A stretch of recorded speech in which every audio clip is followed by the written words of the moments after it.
안녕하세요. 성형외과 전문의 최요한 원장입니다. 오늘은 네이버에 지식인들의 이제 사람들이 이제 궁금한 걸 올려주시면 환자분들이 이제 전문적인 지식을 구할 때 일반적인 궁금증을 물어보는 채널은 저희가 볼 수가 없어요. 그렇기 때문에 오늘은 영상 자체가 궁금해하는 특히 사진을 올려서 자기 얼굴을 좀 보여주시면서 물어보시면 제가 그거를 좀 찾아봐서 하나하나씩 답변을 드리는 형식으로 말씀을 드리려고 이 영상을 제작했습니다.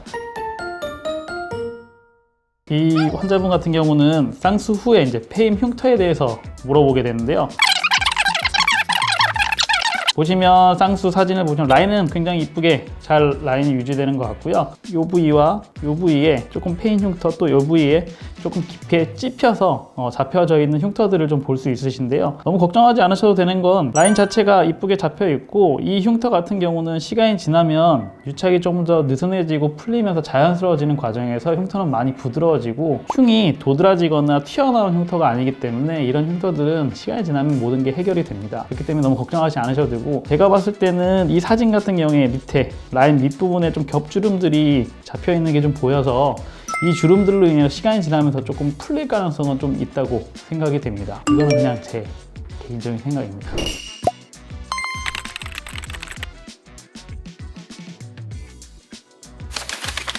이번 질문자 같은 경우는 이제 팔자 주름이랑 마리오네트 주름에 대해서 궁금증을 올리셨는데, 20대 후반 여자분이시라고 하고 입가에 주름, 그 다음 팔자 주름이 좀 심하다고 궁금하셔서 글을 올리셨는데, 보시면 팔자 주름은 좀 어느 정도 있으시고요. 입가 주름도 심한 편은 아닌데 굴곡이진 모습이 이제 본인 주름이라고 생각하셔서 이제 문의를 주신 것 같아요. 오른쪽이 엄청 더 심해 보인다고 하시는데 오른쪽 사진이 안 있어서 왼쪽으로 설명을 드릴게요.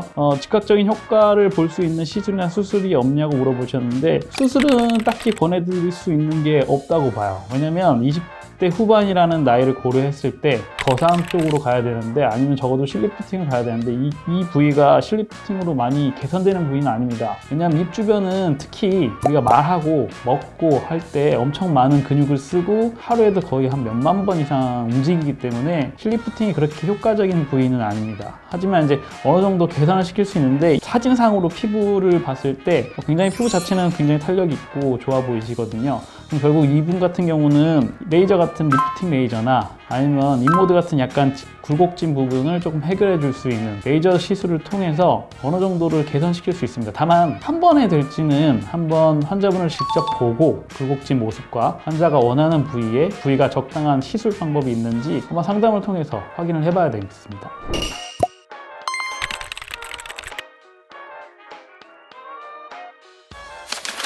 세 번째 질문자는 이제 콧볼 축소하기 괜찮은 코냐고 물어보셨는데, 정면 사진이랑 이제 측면 사진, 코에 필요한 사진은 다 주셨어요. 보시면 콧볼 축소는 측면 사진이 별로 필요가 없습니다. 콧대와 코끝이 관계 밸런스, 특히 이마까지의 밸런스를 볼 수 있는 사진이고, 이제 이거는 보통 상담을 하실 때 콧대의 높이를 어느 정도 커뮤니케이션을 할 때 필요한 사진이라고 볼 수 있어요. 그리고 코끝 같은 경우는 최근의 추세는 콧대보다는 코끝을 많이 올리는 걸 선호하는 추세이기 때문에 결국 코끝이 어느 정도 올라갈 수 있는지 보여줄 수 있는 가장 필요한 사진이고요. 콧볼 축소 같은 경우는 보시면 정면 사진에서 효과가 좋은데, 이분 같은 경우는 지금 비율을 보면 결국 콧볼을 줄일 수 있는 건 여기 이 부위를 콧볼이라고 하거든요. 이 부위 콧볼을 줄였을 때 결국 안쪽으로 들어가는 양을 어느 정도 들어갈 수 있는지를 보는 게 이제 콧볼 축소의 효과적인 것을 판단하는 기준입니다. 이 질문자 같은 경우는 결국 코를 딱 보셔서 어디가 제일 먼저 보이세요? 그냥 코 여기 가운데가 제일 많이 보이시거든요. 그렇게 되면 이분은 콧볼 축소를 얻을 수 있는 게 하나도 없어요. 이분은 콧볼 축소를 하는 게 아니라 오히려 반대로 코끝 수술을 하셔야 돼요.